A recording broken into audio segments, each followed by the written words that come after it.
Caméra.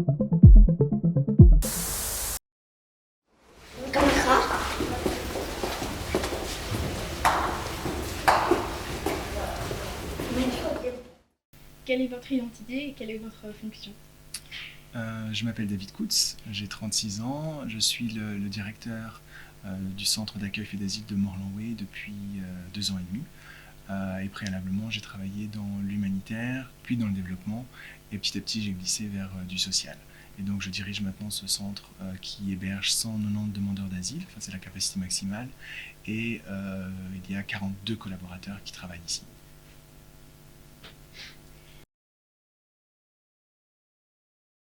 Décririez-vous votre fonction de directeur d'un centre fait d'asile? La fonction de directeur d'un centre d'accueil de demandeurs d'asile est extrêmement variée. Je dirais qu'il y a 3 volets principalement. Le premier volet, qui est aussi le plus important, c'est la gestion de la situation avec les demandeurs d'asile, donc un travail assez opérationnel, avec des contacts au quotidien avec les résidents du centre, des suivis de la procédure des gens pour vérifier qu'ils ont toujours le droit à l'aide matérielle. Donc ça, je dirais, c'est le volet le plus important.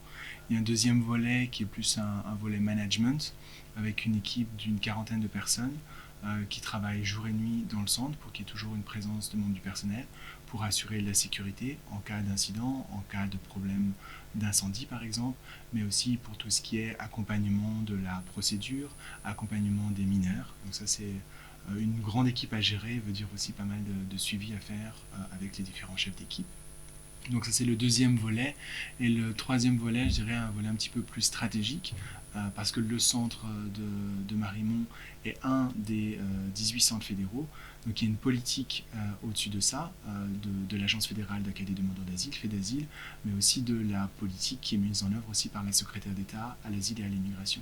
Donc tous ces volets-là sont aussi des choses qui se discutent, qui se coordonnent avec les autres directeurs du centre, et ça permet un petit peu de sortir du quotidien pour entrer dans des aspects un petit peu plus macro.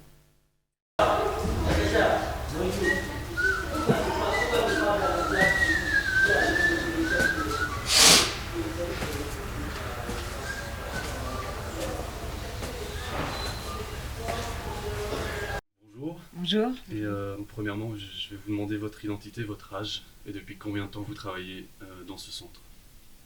Oui, alors moi c'est Natacha, j'ai 48 ans et je travaille ici depuis 6 ans. Moi c'est Manon, j'ai 24 ans et je travaille ici depuis 1 an et 3 mois. Plus ou moins. D'accord. Donc la première question, simple, mais en même temps pas si simple. Comment décririez-vous la fonction d'éducateur dans ce centre fait d'asile? Qu'est-ce que c'est? Rapidement. Nous c'est surtout s'occuper des mineurs étrangers non accompagnés. Donc là c'est les accompagner au quotidien, notamment dans leur scolarité, leur vie ici au centre, le sport pour ceux qui en font. Donc c'est vraiment dans la globalité quoi. Oui, c'est vraiment très très vaste, D'accord, oui. autant que le rôle d'un parent pourrait l'être. Oui, et beaucoup d'écoute aussi. D'accord. Et donc la situation dans le centre ici, donc au quotidien, par exemple si vous devez décrire une journée typique au centre, une journée type, Par rapport à notre travail. par rapport à votre travail. Ici par exemple moi j'ai fait le matin. D'accord. Donc là, c'est faire le tour des chambres, les lever quoi en fait. Donc on arrive à 7h30, voir veiller à ce qu'ils soient bien levés, s'ils sont malades, les orienter vers le médical. Et après on a aussi, on revérifie les chambres pour voir si tout est fermé, enfin si tout va bien, si voilà, ceux qui font semblant entre guillemets de partir sont bien partis et ne sont pas de nouveau dans leur lit. Après c'est aussi, c'est une pause qui nous permet de faire de l'administratif, d'être en contact avec les écoles, avec les clubs de sport. Et puis, il y a les pauses suivantes. On est là, en fait, de 7h30 du matin jusqu'à 23h au minuit. D'accord. Donc, on se suit, quoi, dans les pauses. Après, c'est le retour de l'école. Donc, c'est les devoirs, si besoin. C'est l'accompagnement quotidien. C'est les repas aussi. Enfin, c'est... Je sais pas trop... Oui, et le soir, c'est souvent une grande discussion dans le bureau, pas mal de passages. Les jours et les soirées sont totalement différentes d'un jour à l'autre. Oui, Mais c'est vrai que le soir, ils aiment bien, surtout entre 21 et 23h. C'est le moment où ils sont un peu plus posés, leur repas est passé. Si on est un ou deux, Enfin, ils préfèrent quand on est seul. Là, ils viennent Mhm. plus se confier, discuter. Parfois à plusieurs, parfois tout seul. Ça dépend de leur ressenti de la journée aussi, ce qu'ils ont vécu. D'accord. Pas de routine alors. Non. Non. D'accord. Et donc au fil des journées, quelles sont vos principales difficultés que vous rencontrez face avec les demandeurs? Ça peut être humaine ou bien est-ce que la langue pose un problème ou le fait de ne pas les revoir dans les prochaines semaines ou ne pas connaître leur futur? Quelle est pour vous votre principale difficulté? Mais au départ, bien entendu, c'est la langue, parce que tant qu'on ne sait pas rentrer en communication avec eux, on ne sait pas réellement commencer un travail. Donc, bon, en classe passerelle, ils vont apprendre relativement vite le français. Nous aussi, on fait des ateliers ici, des tables de conversation pour qu'ils parlent le français le plus vite possible. Parce que c'est facile d'indiquer les douches, de leur dire, voilà, de telle heure à telle heure, tu fais ça.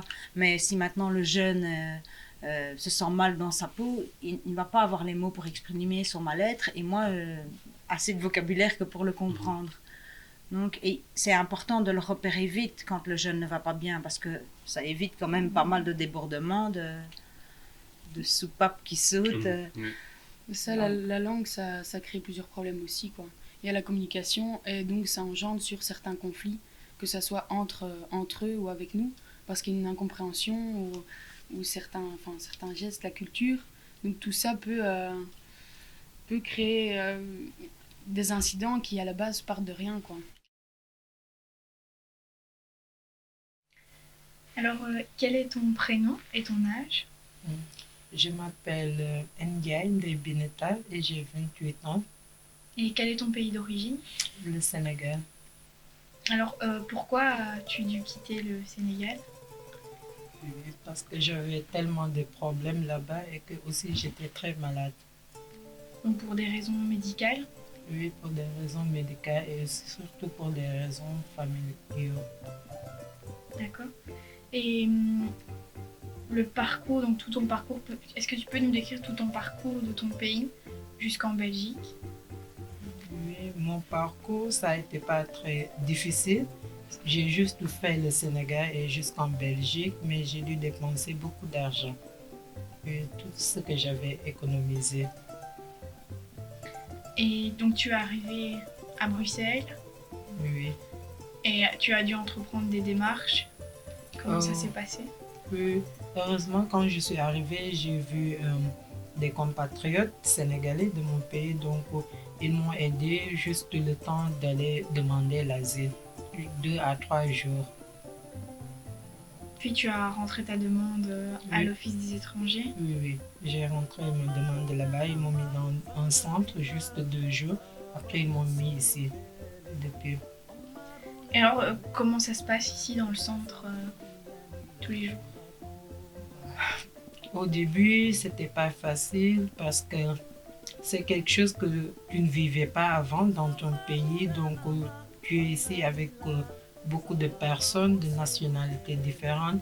Mais c'était surtout aussi pour les chambres parce que tu peux te trouver dans une chambre de 6 personnes. Donc, c'était très, très difficile. En tout cas pour moi, dès le début. Mais on est habitué. Maintenant, tu vis en communauté et tout se passe bien. Oui, apparemment oui, parce que je ne sais pas, il y a des trucs comme par exemple nous, la communauté sénégalaise, on est très soudés entre nous, donc on se voit de temps en temps ou bien chaque jour même, donc on fait la cuisine, après on discute, on parle de nos problèmes, mais aussi on parle du pays, donc ça nous aide un peu. Et donc, ça fait combien de temps maintenant que tu es en Belgique? Oui, le 4 avril prochain, je vais faire 1 année. Qu'est-ce que tu ressens face à cette année passée ici? Oui, c'est très difficile parce que je peux dire que c'est une année d'attente et que tu as aussi la peur au ventre de chaque jour de retourner chez toi. Ça n'avance pas ici aussi, tu as peur d'aller retourner vers tes problèmes parce que là-bas aussi, c'est pas résolu. Donc, qu'est-ce que tu ressens d'un point de vue sentiment face à tout ça?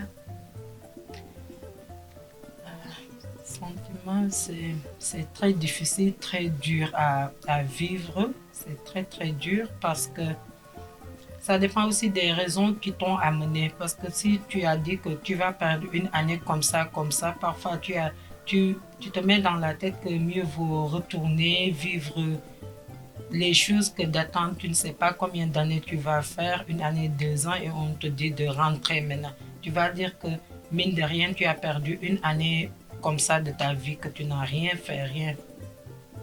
Donc, ici, en dehors du centre, justement, est-ce que tu fais quelque chose? Oui. Ça aussi, c'est ça le problème, et que je me bats ici depuis que je suis là, parce qu'on n'a pas d'activité, il n'y a rien, donc tout le temps tu es dans le centre. Et pour nous, les femmes, on a plus de problèmes. Par exemple, tu prends énormément de poids, de kilos, parce qu'il n'y a pas d'activité de sport, il n'y a pas d'activité où tu vas bouger, il n'y a que seulement tu manges, tu dors. Donc, si on pouvait même, en attendant les résultats, les trucs, au moins essayer d'avoir une vie normale, en guillemets, une vie normale où tu bouges, ou bien on t'autorise à faire un travail dehors où tu as l'argent, je ne sais pas, mais vivre comme les autres personnes, pas de rester seulement attendre des choses que tu ne sais pas à quel moment ça va finir. Donc, il y a un réel manque d'activité, même au sein du centre, et les possibilités à l'extérieur.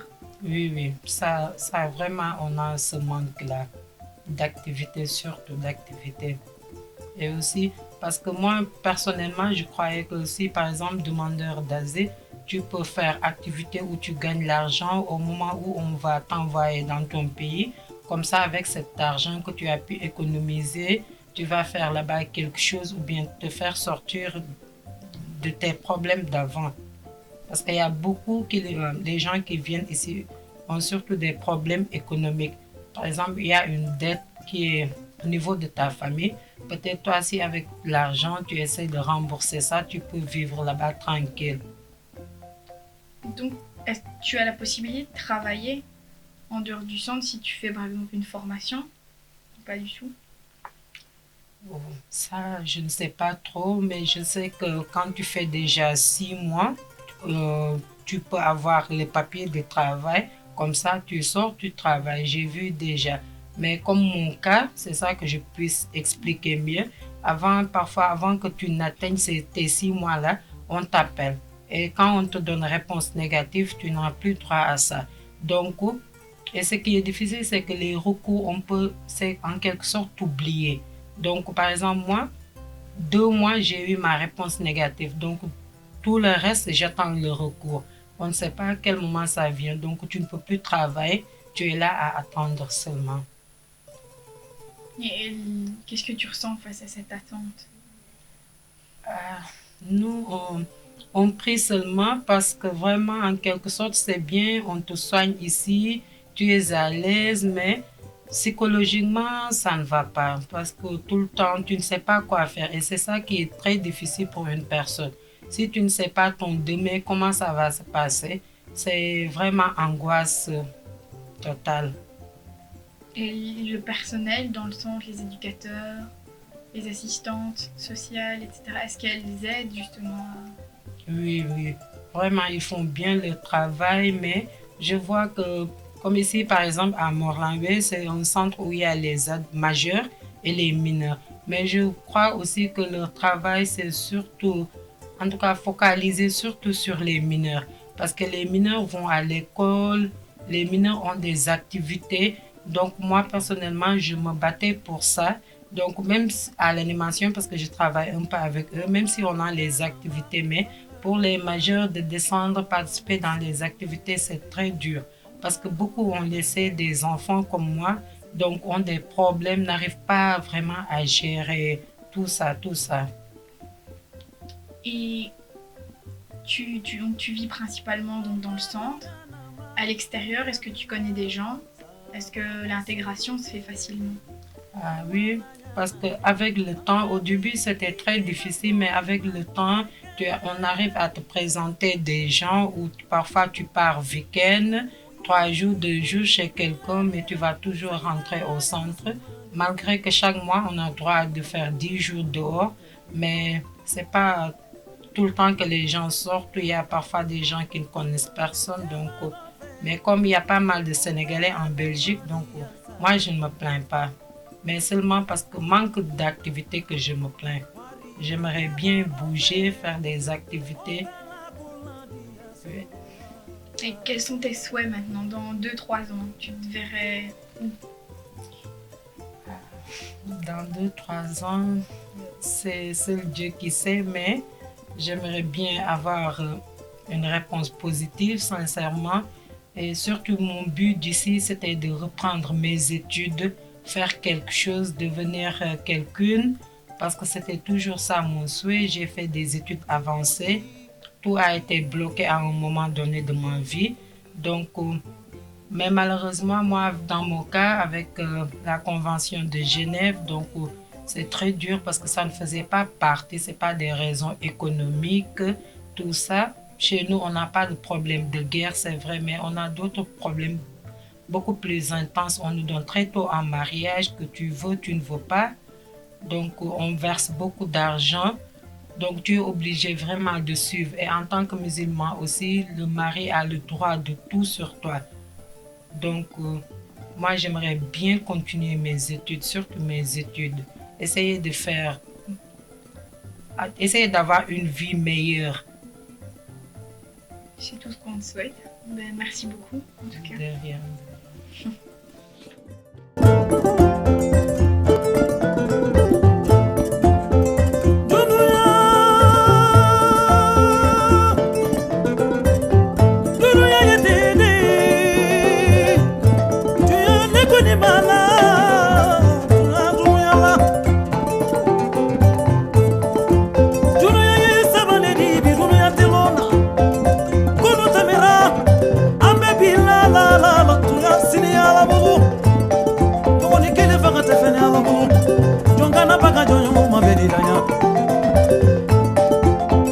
Mikey Jawara